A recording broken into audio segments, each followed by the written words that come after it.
Gracias por seguir con nosotros en este Matutinos Mundo. Señores, un tema que está preocupando mucho es el tema de la salud mental. ¿Qué está pasando en el país?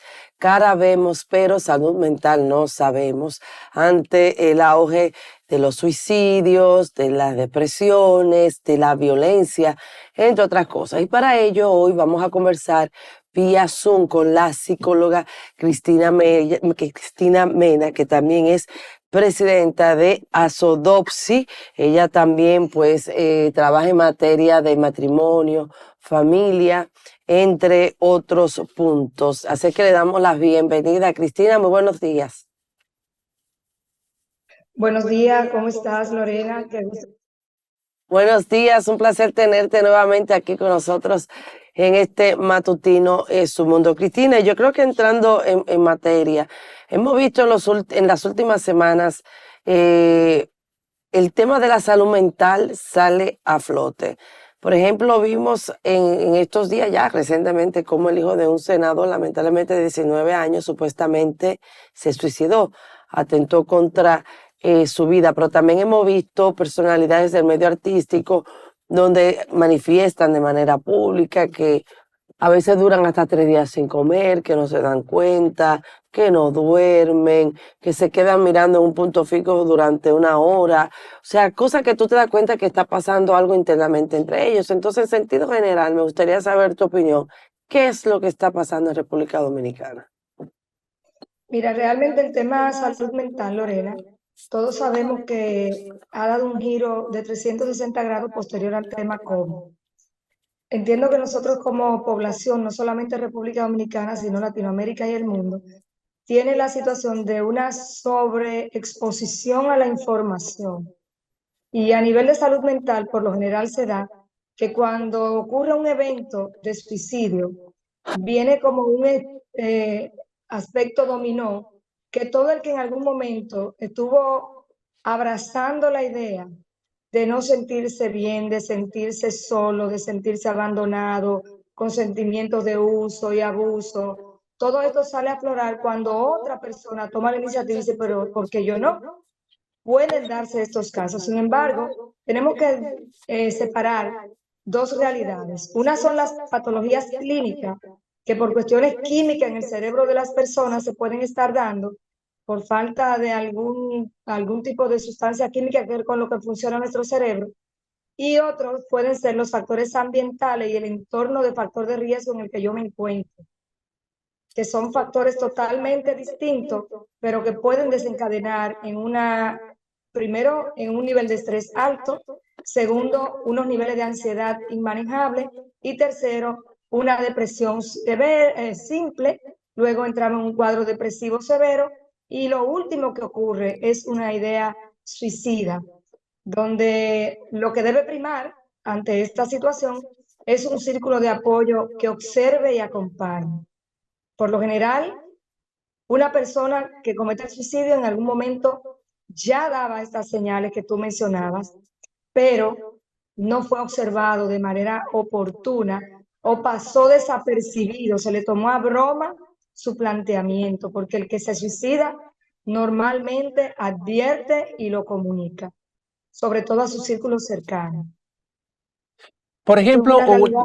yo quiero preguntarle, licenciada, cuando usted dice que una persona que ha atentado contra su vida, que se suicidó ya antes, dio alguna manifestación, alguna expresión, algún tipo de comportamiento que el entorno más cercano, por ejemplo, como la familia, como los compañeros de la escuela o los profesores pueden darse cuenta, ¿qué tipo de manifestaciones debemos nosotros observar en la gente que está en nuestro entorno para podernos dar cuenta de que puede estar pasando por una situación de salud mental?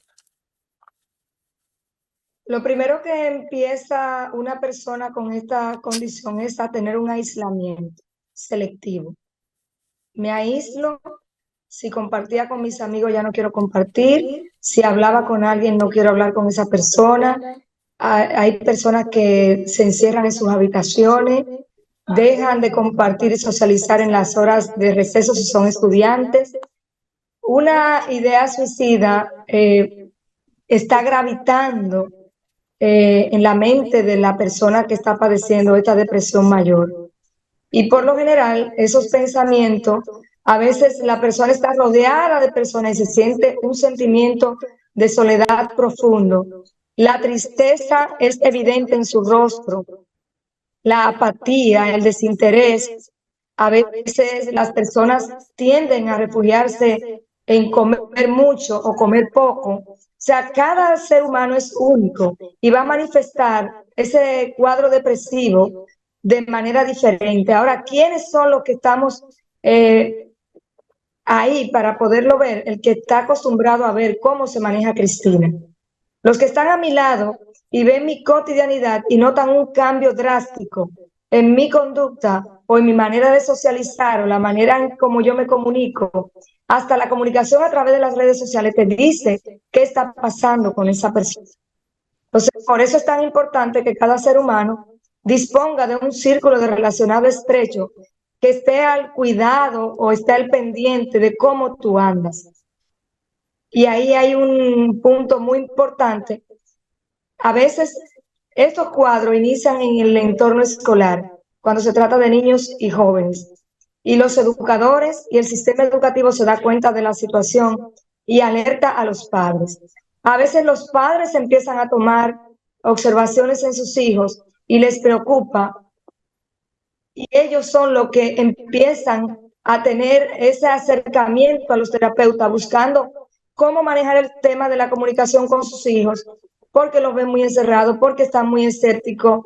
Hay adolescentes que expresan, óyeme, si mi mamá vive en un constante problema, mi papá también, por más que trabajen, no se sienten bien, no tienen tiempo conmigo, ¿qué sentido tiene la vida? Entonces, ahí es donde entramos nosotros a trabajar de manera terapéutica ese resignificado de la vida. Porque una persona con una idea suicida no le ve significado a su vida y entiende que está estorbando, que está haciendo una carga y que no ve futuro ni en él mismo ni en la otra persona, o sea, ni para la otra persona que están a su alrededor, y prefiere quitarse del medio. Licenciada, Popularmente. un Estado, ¿Sí? un país, sus autoridades están llamadas a accionar en políticas públicas que le permitan felicidad a su pueblo. Felicidad porque tengan cubierto, digamos, la seguridad social, la persona que al envejecer tiene su cuarto garantizado para sus medicamentos. O sea, cuando hay seguridad de unas instituciones del Estado y que la gente pueda salir a divertirse o estar frente a su casa jugando dominó sin que lo asalten, los niveles de responsabilidad público del Estado, ¿qué carga tienen frente a los temas ya personales que estamos tratando? Mira, nosotros como país en materia de salud mental tenemos muchos retos delante de nosotros. Sin embargo, todos los estados, no solamente el nuestro, están llamados a propiciar ese estado de bienestar al ciudadano. Sin embargo, para que esto se dé, nosotros tenemos muchas políticas públicas que hablan de esto. Sin embargo, esas políticas públicas necesitan de manera urgente ser activadas a través de los organismos. Nosotros tenemos como país, a nivel de políticas públicas, un departamento de salud mental de salud pública, el cual al día de hoy nosotros como país no contamos con los protocolos de salud mental para los abordajes comunitarios como hay en otros países, que es una prioridad. De hecho, yo felicito ahora mismo, se está trabajando de que, por ejemplo, en materia, con la entrada en vigencia de la ley de autismo, ya para dar respuesta a esta ley, desde el Estado se está previendo abrir lo que son las UITT a través del CAE, que son las unidades de atención territorial, para que las familias, que era una demanda de mucho tiempo, que de manera muy particular ha salido de parte nuestra, puedan recibir asistencia en los territorios y no pasar la amargura de tener que desplazarse de un pueblo remoto, de un barrio distante, a los únicos dos centros que tenía, al único centro que teníamos, que era el CAI, y los que están en el interior. Eso va a ser un paso de avance, pero ejecutar políticas públicas deben actuar muchos actores, valga la redundancia. O sea, lo que está en documentos y en papeles no es suficiente para que un plan se ponga en marcha. Depende de ti, de mí como ciudadano, hacer esas incidencias públicas para que esto ocurra. Número uno. Número dos, del sector privado que active, porque por ejemplo nosotros tenemos una ley de seguridad social que habla que nosotros como ciudadanos, sea por el régimen contributivo o el subsidiado, tenemos derecho a la salud integral. La salud mental no puede ser asistida si no existen los protocolos como existe para una diarrea, para una tuberculosis, para un manejo de HIV. No tenemos protocolos que las ARS puedan dar una cobertura como una cartera de prestadores de servicios de salud. ¿A quién le dan cobertura? Le dan cobertura al que tiene un plan platino, al que tiene un plan contratado por encima del plan básico. Le dan cobertura en los hospitales a los que tienen acceso a los hospitales, pero tenemos una sobredemanda, porque no tenemos como país ni siquiera 3.000 psicólogos en el sistema de salud dando respuesta a una población de más de 10 millones de habitantes en el sistema de salud público. A nivel de educación tenemos más psicólogos, pero el psicólogo que está en el sistema educativo se limita a hacer los abordajes psicopedagógicos y se limita a lo que el sistema educativo demanda, que es la articulación con la familia y el referimiento de los casos al sistema de salud. Entonces, ¿qué estamos viendo acá? Aquí tenemos como país, viendo un panorama rápido, una ley de salud mental o del Colegio Dominicano de Psicólogos que está sometida en el Congreso, en la Cámara de Diputados, que todavía debe ser revisada. Yo, Cristina Mena, de hecho esta noche tenemos una información hablando sobre esta ley.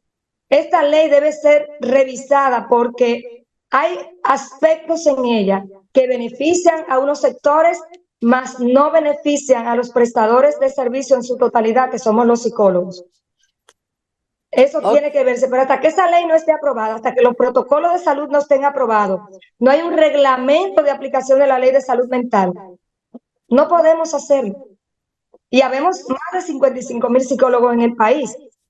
Y nosotros, por ejemplo, de manera altruista, como Fundación Familia Escogida, estamos desarrollando la Red Nacional de Intervenciones Psicológicas, donde desde las comunidades, las familias, la comunidad, la iglesia, el barrio se está levantando para poner sus centros de intervenciones comunitarias. ¿Con quién? Con los psicólogos, de manera voluntaria, y desde allí vamos a demandar que se cubran esos servicios de salud mental. Son incidencias públicas autosostenibles, que ya después que estén funcionando, el Estado tendrá que responder a esto, y esta ley tendrá que ser aprobada, y los protocolos han de ser diseñados. Decía Lorena hace un ratito cuando me presentaba que yo era la presidenta del CODOXI. No, yo apliqué para ser la presidenta, pero lamentablemente no se dio. Pero yo no voy a... Cristina, ahí voy. Por ejemplo, tenemos el Colegio Dominicano de Psicólogos, que de vez en cuando veo, ¿verdad?, que hacen sus posiciones.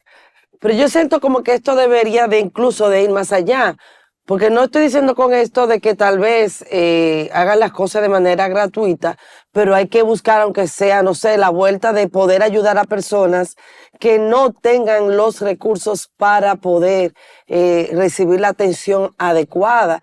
Incluso personas que deambulan en las calles. Por ejemplo, antes estaba el denominado 28, que lo quitaron porque era un lugar donde lamentablemente no tenían los criterios establecidos para darle seguimiento a las personas que estaban allí. Pero entonces, ¿qué va a pasar con esas personas que están allí en la calle? Entonces, a veces yo veo, con todo el respeto, un colegio dominicano de psicólogos que toma ciertas posiciones con algunos temas, pero no le veo una propuesta clara de lo que hay que hacer, ni tampoco un aporte como entidad. Mira, lo que pasa es que lamentablemente una de las mejoras que queremos en la ley del CODOXI, nosotros tenemos solamente un año de gestión. Un año de gestión para ningún órgano de gestión es factible para hacer nada. No alcanza el tiempo y eso impera la urgencia de que sea vista y aprobada esta ley. Eso es lo primero. Lo segundo es que el CODOXI es un organismo de veeduría que acompaña al Estado para la implementación de políticas públicas. Sin embargo, Por ejemplo, en esta nueva ley que se quiere que se apruebe, se está poniendo al CODOXI como un prestador de servicios. Si el CODOXI entra en lo que es prestador de servicio y deja de ser un órgano de veeduría, nos va a pasar quizás lo mismo que ha pasado con CONADI, que al ser un órgano de veeduría y tener la prestación de servicio, se le va a ir de la mano porque usted no puede ser juez y parte.